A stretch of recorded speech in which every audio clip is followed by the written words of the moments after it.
the crowd are on the pitch. Well, some of the crowd are on the pitch. They think it's all over, but it is now. I am at Custom Lab Golf in Hitchin for a fitting.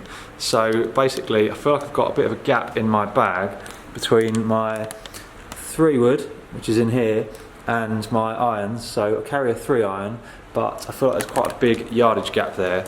So hopefully I'm going to try and plug that today, either with a utility iron or a hybrid, maybe even a 5-wood, fairway wood, something like that. Basically for second shots into par 5s where the 3-wood's too much and the 3-iron isn't long enough. But more than anything, for tee shots on sort of tight par 4s and that kind of thing, where I'm more focused on hitting the fairway than just getting my driver out and smashing it down there as far as I can. The rough at my course at the moment is particularly savage, so it's very important to be in play. So I just want something that is, as much as possible, a kind of guaranteed fairway finder that just gets it out there, say 220, 230 off the tee, and gives me a second shot into the green. So hopefully we'll get that sorted today. Okay, so this is Gavin, the owner of Custom Lab. Talk to me about when you're doing this kind of fitting, so a sort of hybrid / utility iron kind of thing. Yeah. What are the sort of main things that you're looking for? So with plugging that gap, it's very much a case of seeing how someone's ball flight is. A utility is always going to fly a little bit lower, and generally is a better option to hit from the tee because it will run out nicely. Tend not to flight it so well, it can have a bit of a shallow landing angle firing into a green, so you've got to weigh that up. Hybrid will flight it a little bit higher, and then obviously fairway wood higher again, so it just very much depends on someone's ball flight. Yeah, and today, to kind of work out the right sort of yardage and the right kind of option, what's the sort of rough process that we will go through? So after you've had a bit of a warm-up, so have a little look and see what's happening in the swing, work out trajectory-wise what's happening with your ball flight, and then we'll then set about looking at what the gap is that we actually need to fill, exactly what the yardage is. So we'll get some shots on there with your longest iron that you've got in the bag that you're comfortable hitting, and then also see what happens the other side of that as well, and then from that we'll obviously we'll already be getting a good idea about what type of shaft, that kind of thing, and yeah, we'll set about trying a few options and see what performs best. Okay, sounds good. I think what would be good, do you want to hit the 4-iron to start with? Yeah. We get the numbers on that. Obviously, the club I'm looking to get is quite often going to be used off the tee. Yeah. So, will we do numbers off the tee peg, or? Yeah, well, we'll hit some off the deck and then we'll shift it over and hit them off the tee as well. With the trajectory that you hit the ball, it's still a scenario where I think we can have something that's still going to work into greens in certain scenarios. It's not obviously it's not going to drift in and land soft like a 5-wood. You know, you're getting enough height that it's not just going to be 60 yards of rollout. Yeah. Okay.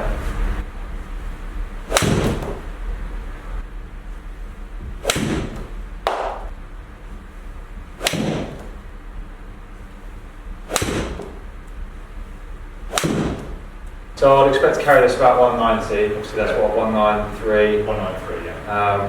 That kind of shape, and spin at about 4-ish.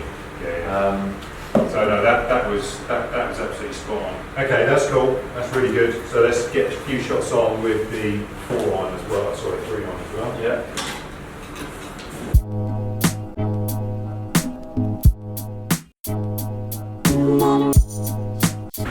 Distances with these guys, get a little bit more of a rollout with the 3-iron. The carry distance is very similar. A similar carry, but just a bit more run with very the similar 3-iron. carry. Yeah, absolutely. Very similar carry, but just better. It's just stopping better, obviously, with the 4-iron. Yeah. Let's hit this. So this is very easy to play. Slightly bigger head than some of the others. Pretty looking club. Yeah. Very neat, very, very soft, feeding off the face, kind of marries up with their irons really nicely. But these are, it's just easy. To some people it's looked a little bit big, but it performs really, really nice option. And then shaft wise, It's a KBS Tour hybrid prototype, 85 stiff. So start with that. This is a potentially slightly lighter than we might end up using, but I'd like to just see how that flights it out to start with. Okay. I'll have a few of that. Cool.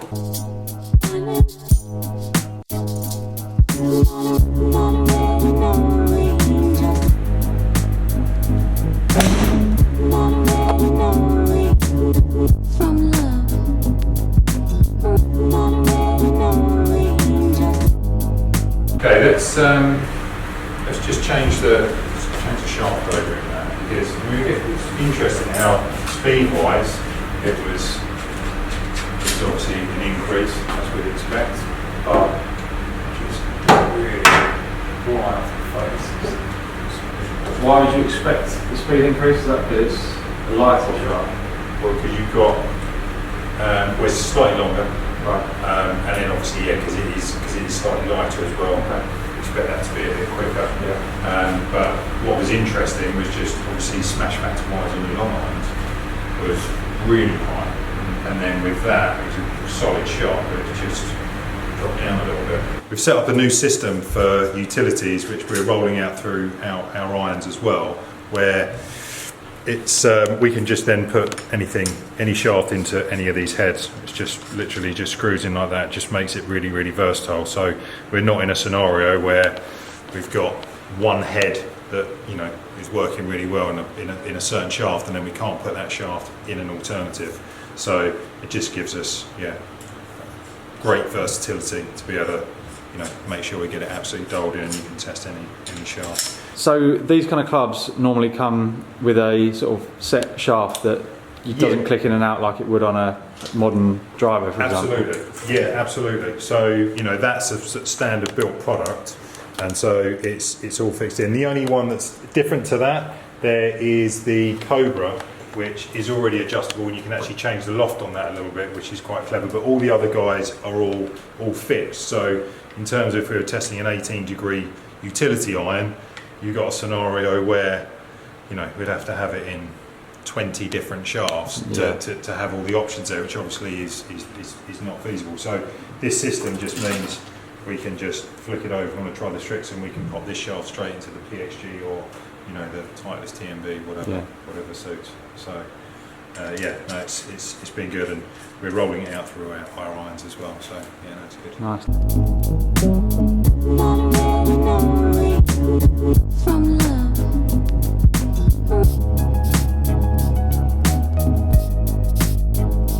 Feel wise, how does it feel? Yeah, it feels fine, because I feel like I can hit it just like a normal iron. Yeah. Which is why I think I'm sort of open-minded, but I'm more inclined to get something like this than a hybrid. Yeah. That just feels like a different type of club, and therefore you've got to hit it differently. Yeah. I had a hybrid in the bag a while ago, and again I just felt like I'd never used to hit that much off tees, because I felt like I could hit miles left. And for you, it would be a challenge. It would be a challenge that could definitely be undertaken and could be successful. But hybrids tend to be a bit hooky, and so if your shot is right to left, which yours is, you don't want the shot that's long and left and running out is generally getting you in bother. And a utility is a much better option for accuracy. I think.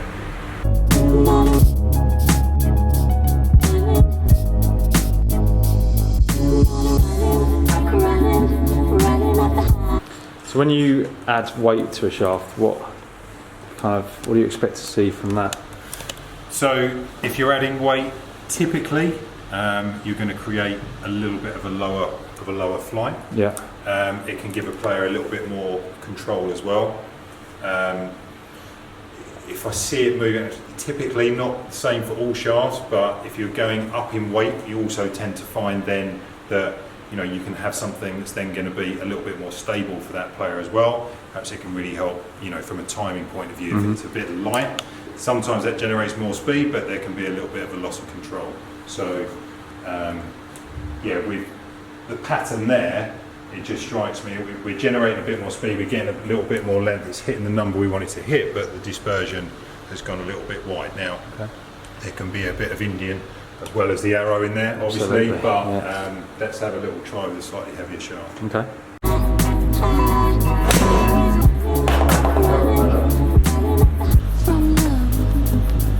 So let's now we've got a blueprint for shaft. Yeah. Let's have a little hit with another alternative as well. Yes. And see how they compare. Let's have a hit with the Mizuno, which is the fly high in a number 2. We'll pop exactly the same shaft in there and see how that goes. Okay. Yeah. This is slightly different because it doesn't have all the other, or most of the other utilities are all hollowed out, whereas this has got you know, more of a normal cavity on it. Looks a little bit neater at address.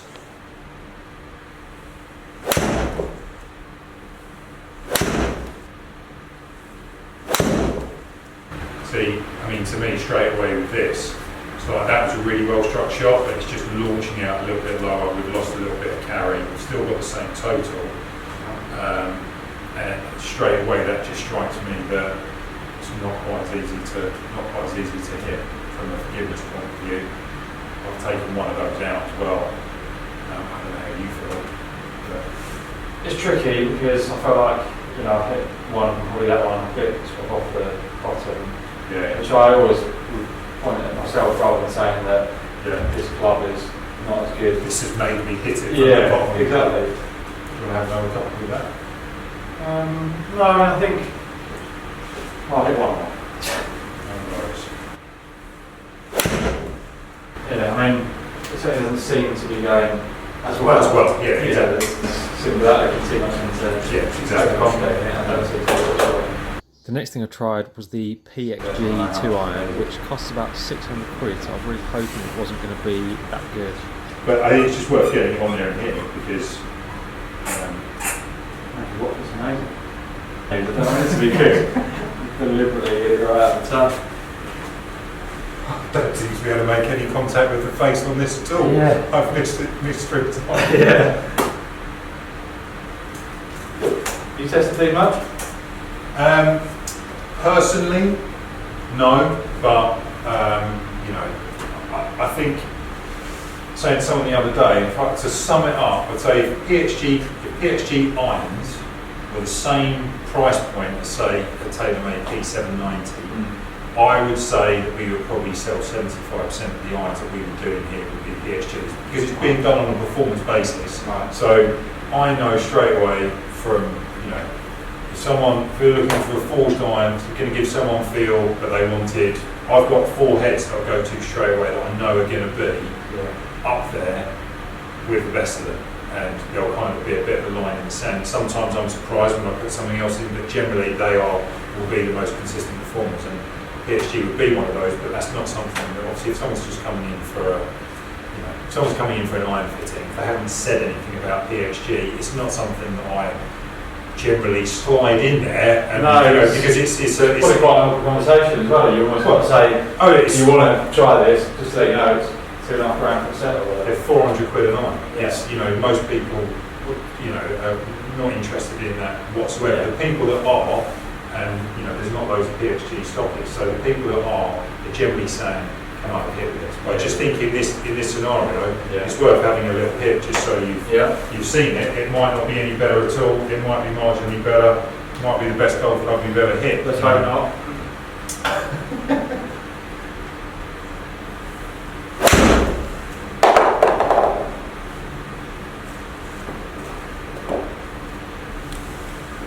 No, it still goes left. It's not worth it. One shot. Yeah. Don't like it. Take it back.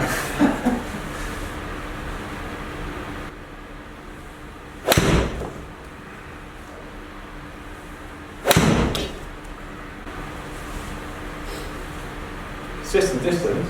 Yeah. Too short. Yeah, I mean, I think one of them felt like a good strike, 2 didn't. But There's also, I'll tell you what else as well. Have a P790. this looks the most like a normal iron from the dress. Yes. Yeah, absolutely.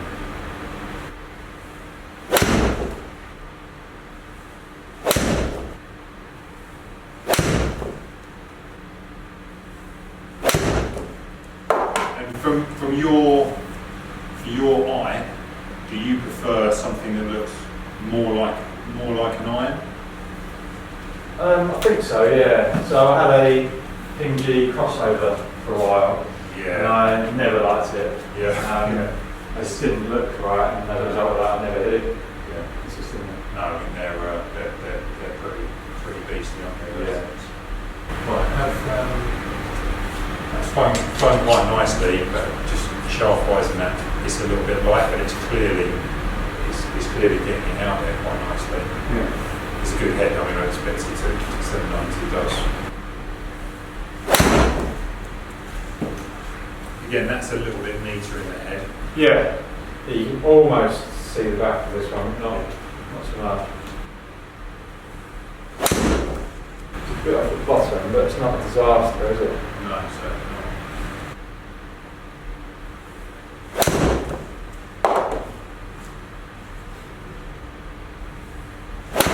Have you got a hybrid that I can just have a quick hit of without missing out?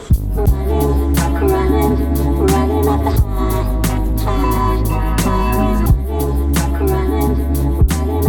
from love.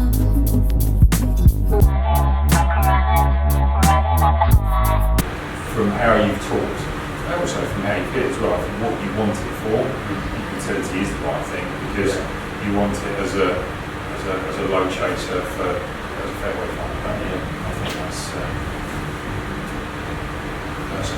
a better option, and also something from a vision point of view, you want it to be to blend in more on an iron basis. The UDI in the P790 flight was a little bit lower, carry was a little bit less, but it was hitting the number that you want it to hit. Same in the Callaway. Also, same scenario with that, it was just flighting out a little bit lower. It was hitting the 230 that we want to hit. Just flight-wise was just a little bit less, but Strixon was, getting the number that we wanted to get. We've gone back to it. We've had a couple that have been slightly shorter, but they've just not quite been flushed. Yeah. This smash factor 1.45, and that's coming out. This is great. We're getting a little bit more height, but it's still, lower than the flight you're going to see, obviously, with your longer irons. Still performing nicely. I think it really does come down to whether you want to have something that's going to be slimmer and neater and looking more like an iron, because obviously the Strixon is just that little bit of a bigger footprint, but that does come with the benefits of it's a little bit easier on an off-centre here. Right, so thank you to Gavin for all his help with the fitting. So I tested the Strixon U65, the Mizuno High Fly, something. The TaylorMade P790 UDI, the PXG 2 iron, I'm not sure what that's called, but I know that it costs a fortune. A Callaway Epic Hybrid. What else? Callaway X-Forged UT, and that was it. Now, this isn't a club review or test, so I'm not here to tell you that one club is better than another. I think it's pretty much impossible for me to say to you that for you this club is going to be better, which is why I don't really tend to do club reviews. My advice would always be go and test as many as you can, ideally with a fitter that you trust, and find out what works best for you, because like I say, what works best for me might be actually the worst one for you.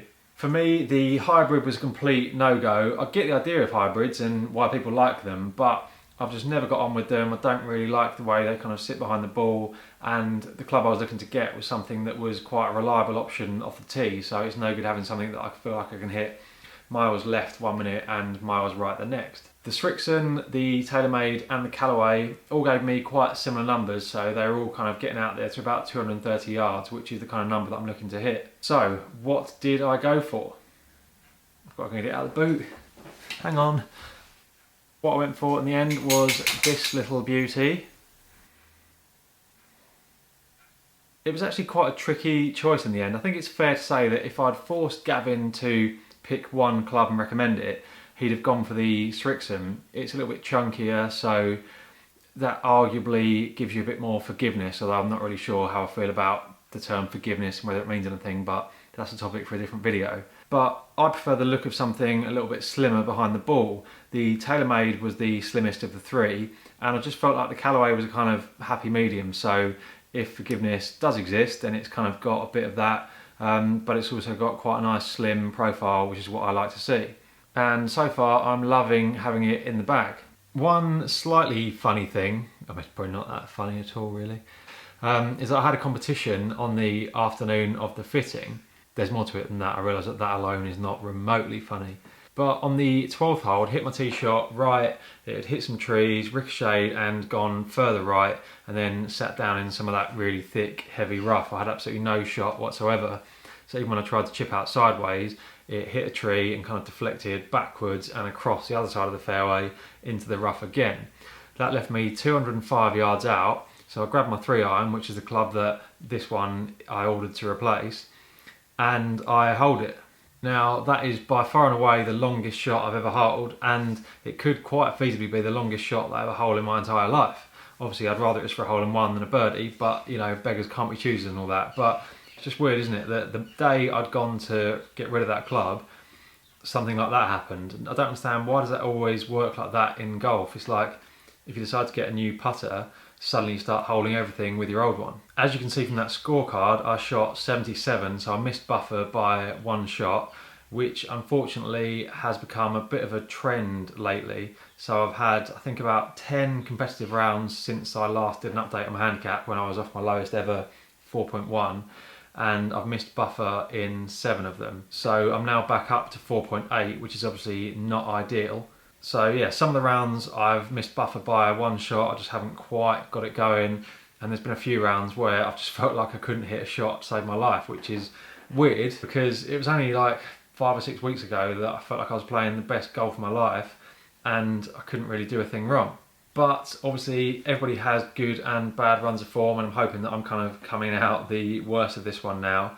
And I had a kind of run like this last year where I felt like I just couldn't hit the ball to save my life, and I ended up thinking I wanted to pack up golf, whereas this year I don't feel like that at all. I just feel like I keep wanting to go to the range, try and work out what's going on and get better to stop these horrible shots and horrible rounds. Anyway, thank you as always for watching. Let me know down below how your season is going so far. So obviously I had a really good start and now things have started to go a bit wrong. So I started the season at 5.5, got to 4.1 and now I'm back up to 4.8. So let me know kind of where your handicap was at the start of the season and where you got to now and where you're hoping to get to by the end of the year.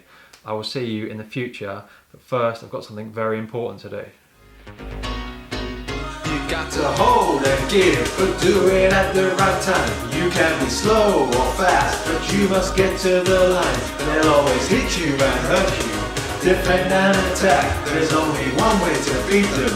Get round the back, so catch me if you can, 'cause I'm an England man, and what you're looking at is a master plan. We ain't no hooligans, it's not a football song. 3 lions on my chest, I know we can't go wrong. In for England, in England, singing a song.